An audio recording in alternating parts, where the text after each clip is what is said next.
So I really just want to be the first one to come out with this. Now, whether it's true or not, just remember I'm a normal citizen, an everyday person. I don't work for any affiliation. I'm not a broadcaster. I'm not a media mogul. I'm not a person that works for any government agency. I'm just a normal citizen. This is what I think happened. This is in the 1980s, we made agreements with foreign countries to help them out. And these agreements ended up getting the United States of America lodged deeply in foreign politics. And over the years, those foreign politics became a method of making money by making agreements with foreign countries to the United States to do things for them, like provide opportunities for businesses to come there, or to sell weaponry, or apply force on people, or even to overthrow regimes. And over time, this evolved and went from the top down. And instead of just making contracts with other countries, it became the norm to work in the government and then take these contracts and call it lobbying. And the Republican Party and the Democrat Party, most likely, are both guilty of this. And as we've seen in recent history, senators like Marco Rubio and other Republicans have taken in foreign money from Hong Kong to get things passed. And Donald Trump came along and really wanted to be president. And he believed in being president because he knew all about what's called the franchise. And Bill Clinton came forward and told us all about this franchise and was very honest. And he said there's a group of world leaders out there that are trying to control the whole world. And those are facts, and that's what he said. And there's no one to question Bill Clinton on his own facts. And his wife said specifically, Donald Trump, you're destroying the franchise. Donald Trump knew he was destroying the franchise, and Donald Trump wanted it his way. And so he used the franchise, which is pretty much a group of organized individuals that work together to maintain the balance of the world at the very top end of the world. And God bless God, because God always protects the meek, right? And so Donald Trump came forward and was getting help with key people in the world to get the presidency. He rigged the election for himself. He thought he was a Jimmy Rutfield, just like Giuliani said on that interview on Fox News. He thought he was the biggest mafia don for real estate. He thought he was the best. And he didn't realize, as part of the franchise, he was only illuminated, able to see the parts that he was allowed to see. And so when he took these groups of people and made agreements, commitments with them in 2014 to run for presidency, when he separated himself from his own businesses and gave his direct power of attorney to Michael Cohen, he didn't realize that he was also being played as a pawn. His own family, which had become pretty intelligent, I guess is the best word, as to the ways of the infrastructure, decided that they would run for president and that they would use an oligarch and some people from Russia to help him with that. But that didn't just require Russia. No, it required the hacking of the United States government's computer systems by an ally, our biggest ally, Israel. Now, this may or may not be true. And remember, I'm just a normal citizen. I could be absolutely wrong. But from what I get from the reporting from CNN, because I watch them a lot, it becomes apparent that Israel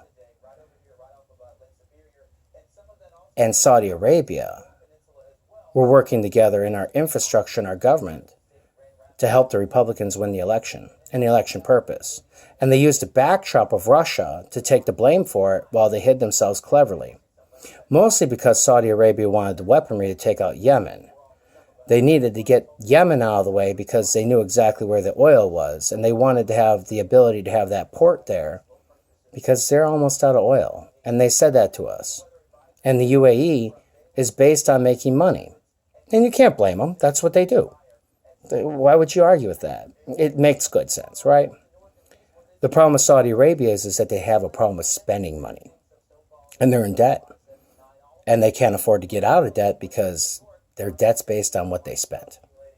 And so Saudi Arabia and Israel came together and worked with Donald Trump before he was even running for president to come together on these ideas of what they would do in an initiative if Donald Trump got in. And Russia agreed too, that if you remove these sanctions on us and you create this ability to get rid of this here, we'll help you with this here. And I know these people down here in the 8200 unit that can get the information over here. And there were so many shenanigans going on with the people that Hillary Clinton called her franchise and her group of people that she had gone to, that she didn't know that she was being betrayed. And so because Hillary Clinton didn't know she was being betrayed and that all these things were occurring, Donald Trump snuck in and took her list. And her list had all the people that she automatically populated as being votes, with or without her going to that state. These people are registered. Who knows how she got it? Maybe she used the 2010 census to identify people who are Democratic. Maybe she had already done information on it. Anyways, by taking that list and allowing Maria Butina to come into the NRA to take their lists of people who are registered with the NRA, Donald Trump was then able to guarantee that 3 states would flip his way. All you have to do with that is just mail out something that looks like it's from the NRA that says vote today, send it in and we'll take care of it. And it looks like you voted. And it feels like you voted. And you don't have to show up because you felt like it was absentee. And then these showed up. And sure enough, the ones that were Democrat, they got thrown out. And the ones that were Republican came forward. And that's strip mining. And so you get rid of the Democratic voter and produce a Republican voter and a Republican turnout, and you guarantee that you can win key states in order to get the electorate vote. Not the popular vote, mind you. The United States of America, which is a democracy based on capitalism, which means that you can buy enough stuff within the country to own the capital to control democracy, states that the electoral college and the electorate equals more than the single person. So by doing this, you look like the process has elected you. And they knew about this. And so they invested in Donald Trump heavily invested in him. And the people put into the place of his presidency and his presidential election, Flynn, Manafort, Pompeo, Bolton, all these people were placed into these positions with Donald Trump because of his relationship and how he was willing to break the law for them. Because he wanted to be Jimmy Rutfield. He wanted to be the biggest megalomaniac in the world. And that's not a surprise. Here in Kim Jong-un, the Marshall State, Mr. Trump is a thug because Mr. Trump wanted to create capitalism in North Korea and put Trump Towers there.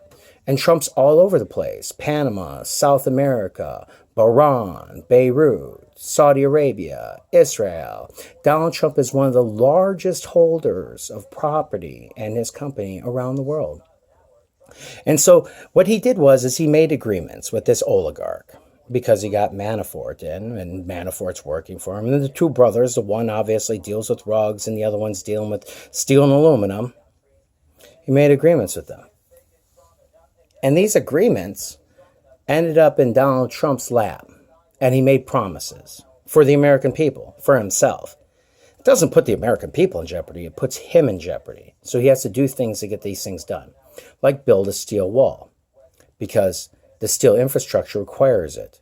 And the steel infrastructure has to be sold down the river because he's already made promises that this said steel that's worth 25% more now is going to be used for the border wall. He's taken advantage of the whole world. He's destroyed all of our alliances, and he's single-handedly put us as close as he can to Benjamin Netanyahu, the Al-Assad family, the oligarchs of Russia. But his biggest problem is that he attacked Erdogan, and he destroyed their currency, which caused them to foul out, and it caused the economy of the EU to fail. Because of the investments into their country, the EU absolutely is collapsing. Because Turkey had the majority of input for the new infrastructure, and what they were inputting is what they were liquidating out of Syria. Raqqa. They strip mined the whole thing. They took all the oil, all the gold, all the piping, everything, and left everybody there broke. They basically stole everything from a city and recycled it. It's terrible. Now Donald Trump's in a rock and a hard place. Do you impeach him? No, he hasn't committed a crime. If he did commit a crime, what is a crime? Well, he used a foreign country to hack the DCCC database. He used another foreign country, a separate foreign country, to have somebody enter into the NRA to steal data in order to give himself a backdrop. He used Brad Parscale in order to hack into the system itself here and then promote the Republican turnout and then to get rid of the Democratic turnout. And finally, he made agreements before he was president with foreign countries that he would do stuff for them as long as he was president. And he separated himself with his own funding in 2014 in order to enable this. There's a lot more to this story that I've got down pat, and I'd love to tell you about it. I'd love to give you the whole story. But if I'm right, that would put my life in jeopardy. And I really love God. You know, God's the greatest. You know, the most merciful God there ever was, and God bless God for being the most merciful God. The rest of us human beings here on earth just want a great life. Raise children. Have babies. Grow some rice, maybe some corn. Feed some animals. Maybe have a dog. People like Donald Trump and the franchise, they want to own you. They want to be able to look at your pretty daughter and take her. Make her disappear. Rape her violently. Kill her. And make her disappear. These same people have been around for eons. For as long as it's been, they have been. When Egypt was destroyed, when the recall was done on them, they fled. And they've been chased around the whole earth. These people have had many different names. Zoa, Mammon, Unitari, Illuminati. These people believe that humans don't deserve blue. But the color of God is blue. So God bless God. And remember that no matter if you believe in God or not, or how you believe in God, or how you come to God, you didn't make yourself. And before you got here, you didn't exist. And when you leave, where are you going to go if you never believed in yourself? It's a good question. Where will you go without God? And where have you been? So pray for Donald Trump. Pray that he gets everything that he ever wanted. Pray in the name of the most mighty God, in the name of the most merciful God, that he gets everything that he ever wanted. Pray for him, that he shows and exposes these people for who they are so we can find every single one of them. Because God said, let us not lead forth, let us cover the earth and spread the word of God, so that way we can find all of their peoples and raise up their peoples to God, so he can shine the light of sun into their eyes and burn them to a cinder. Allow their Christmas to fall into the ground and regrow into the earth. Allow for their forms to fall into the tragedy of what is the sea, and allow the seashore to take them away before they crush our heads upon the rocks. It is their time to fall. God bless them in the name of God. Salah.